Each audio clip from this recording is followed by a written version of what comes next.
न्यारोपिताशेष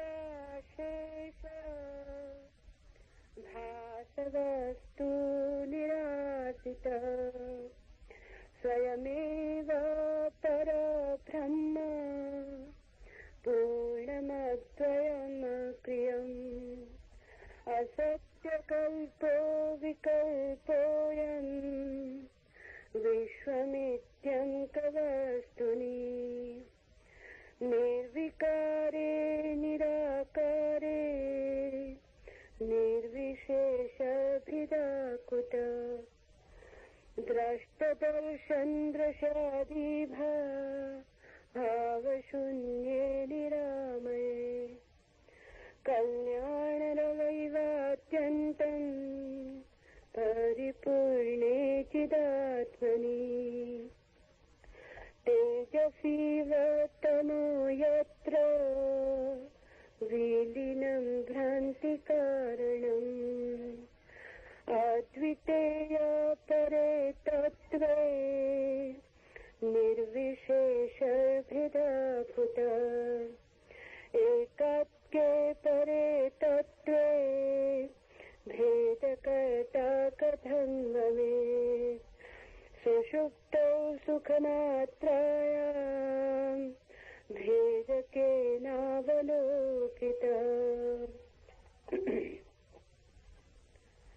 अपनी आत्मा में ही सब वस्तुओं का आभास केवल आरोपित है। उसको दूर करने से स्वयं ही पूर्ण अद्वैत और क्रिया शून्य पर ब्रह्म बन सकता है। एक ही आत्मा रूप वस्तु में ये जगत रूप जो विकल्प भेद जान पड़ता है वो लगभग झूठा है, क्योंकि निर्विकार निराकार और अव्यय रहित वस्तु में भेद कहाँ से आ जा सकता है। चिदात्मा दृष्टा दर्शन तथा दृश्य आदि भावों से रहित है, निर्दोष है तथा प्रलय काल के समुद्र की तरह परिपूर्ण है। जिस प्रकार प्रकाश में अंधकार विलीन हो जाता है, वैसे ही अद्वितीय परम तत्व में भ्रांति का कारण विलय हो जाता है। वो अव्यय रहित, इससे उसमें भेद कहाँ से हो सकता है। ये परम तत्व एक स्वरूप ही है, उसमें भेद कैसे रह सकता है। सुषुप्ति अवस्था केवल सुख रूप है, उसमें भेद किसने देखा है।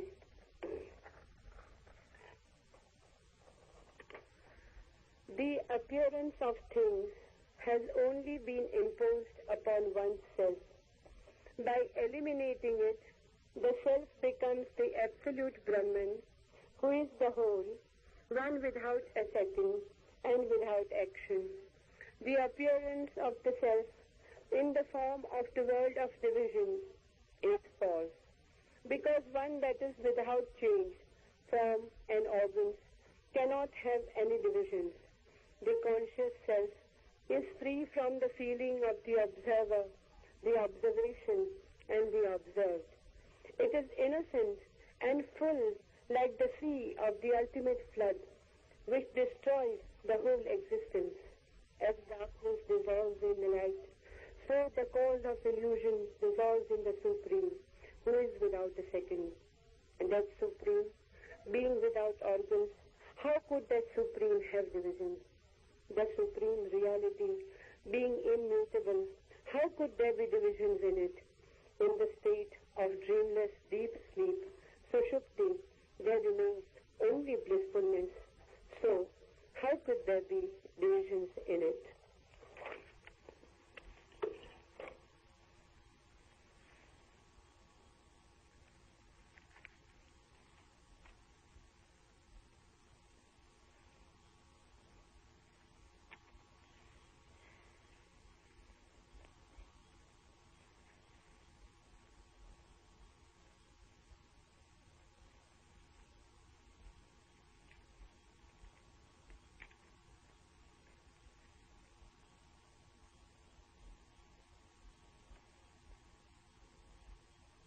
एक बहुत महत्वपूर्ण सवाल को इस सूत्र में उठाया गया है।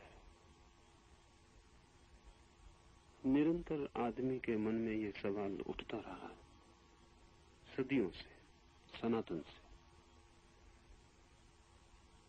कि जिस संसार में हम उलझे हैं, जिस संसार में हम दुख और पीड़ा और संताप से घिर गए,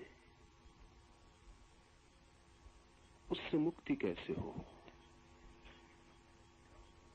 और ये संसार जिसमें हम घिर गए हैं वस्तुतः क्या है। ये अंधकार जिसमें हम डूब गए और खो गए हैं, इसका स्वरूप क्या है। क्योंकि बिना इसके स्वरूप को जाने इससे छूटने का कोई उपाय नहीं हो सकता।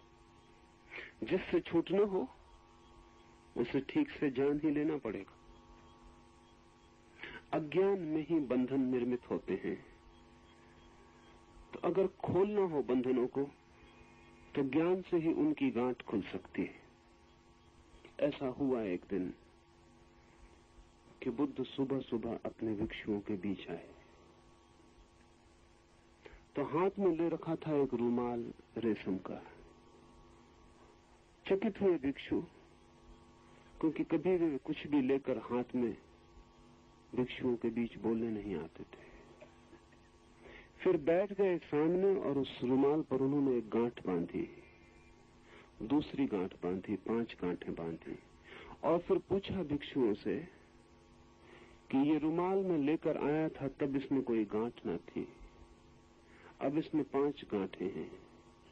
पूछता हूं तुमसे, ये रुमाल बदल गया या वही है? निश्चित ही कठिनाई हुई होगी, क्योंकि ये कहना भी गलत है कि रुमाल बदल गया, क्योंकि रुमाल बिल्कुल वही है। गांठ लगने से रुमाल के स्वभाव में रत्ती भर भी अंतर नहीं पड़ा। जितना था, जैसा था, वैसा ही है रुमाल अब भी।